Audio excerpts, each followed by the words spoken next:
Bonjour tout le monde, Shalom Aleichem, je suis très content qu'on puisse se retrouver sur cette chaîne vidéo. Si cela vous intéresse, merci de partager, merci de la faire connaître et n'oubliez pas de liker. Je vous propose de partager aujourd'hui la fragilité de l'être humain. Nous sommes tous fragiles, quel que soit le niveau de notre croyance, quel que soit le niveau dans les méditations ou contemplations que l'on peut avoir, nous avons tous nos tendances, nos orientations, nos fragilités. C'est pour ça que ça ne sert à rien de jeter la pierre. Comme s'il est dit que celui qui n'a jamais fauté jette la première pierre. Fauter, c'est se décentrer du divin. En fait, nous sommes tous fragiles. Et à l'instar de Jacob qui a eu des contacts directs avec le divin, qu'il a eu des révélations directes avec le divin, comme exemple l'échelle, mais pas seulement cela. Regardez ce qui est écrit dans la sidra de la semaine, puisque les Juifs fonctionnent avec des sidrotes de la semaine. La sidra de la semaine s'appelle Vayechi. Et donc nous sommes dans le livre de la Genèse, le chapitre 48. Et qu'est-ce qu'on nous dit? Juste 48, pardon. Chapitre 47, virgule. À la fin, on nous dit, Jacob donc se sent qu'il va partir, qu'il va mourir. Il y a Yosef qui est là, Joseph son fils, d'accord?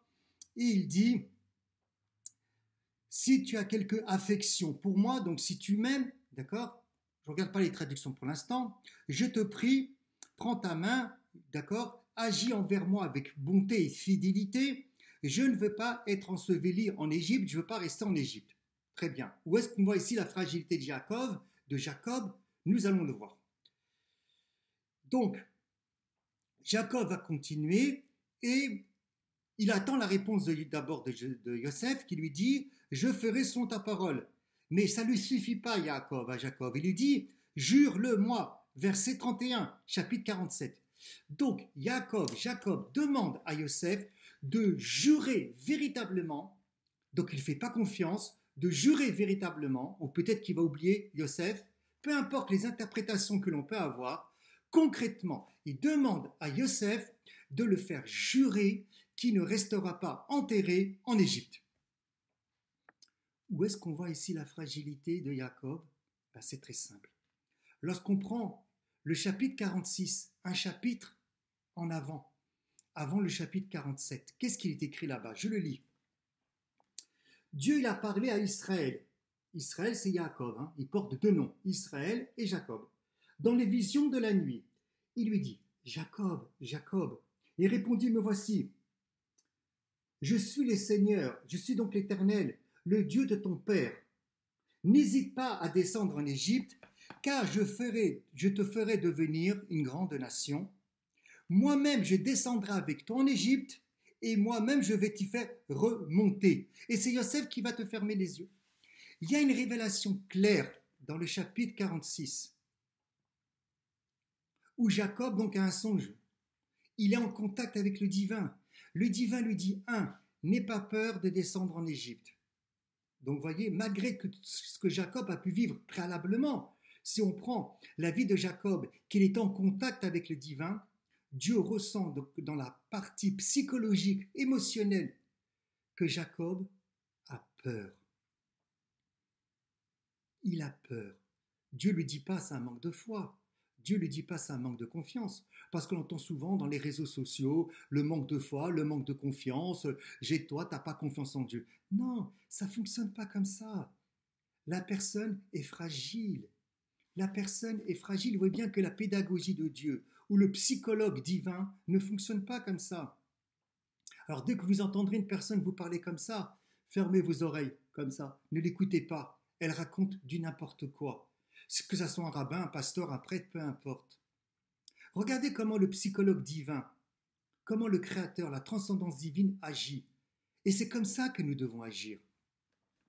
Et il dit premièrement, le Seigneur, il a parlé à Israël, d'accord? Il lui dit, Jacob, Jacob. En fait, on a deux réalités en nous, grosso modo.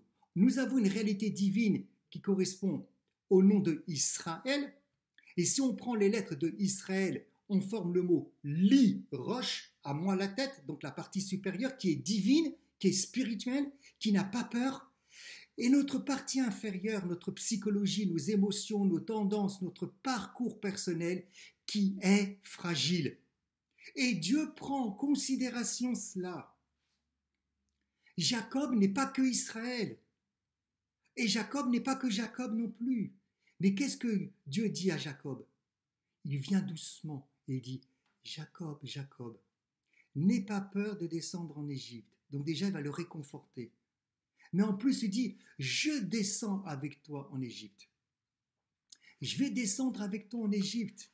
Donc ça ne suffit pas simplement de réconforter une personne, de venir avec tendresse, et encore moins de la juger et de dire que c'est un manque de foi. Parce que Dieu peut dire à Jacob, tu as un manque de foi. Et là, on le voit même dans la fin du chapitre 47, puisqu'il fait jurer Yosef. Mais tu viens d'avoir une réponse claire et nette. Tu viens d'avoir une réponse claire et nette dans le chapitre 46, où Dieu il te dit clairement, je descends avec toi en Égypte et je te fais remonter. Pourquoi tu as besoin de faire jurer Yosef? Peu importe les interprétations qu'on pourra donner, peu importe les interprétations que je peux aller voir dans la tradition orale. Parce qu'une interprétation reste une interprétation. Jacob a eu peur. N'aie pas peur. Chacun a ses blessures, chacun a ses faiblesses. Jacob fait partie donc de la partie inférieure de la personne humaine, la psychologie, les émotions, les tendances, les orientations, les blessures. Et Dieu prend ça en considération. N'aie pas peur de descendre en Égypte. N'aie pas peur de faire des choses qui vont peut-être, te faire peur dans ta vie. Il y en a qui vont avoir la blessure de l'angoisse, l'autre de la peur, l'autre le manque de confiance, l'autre le manque d'estime de soi. Peu importe les blessures de chacun. Dieu, il est là, il descend avec nous dans notre Égypte intérieure.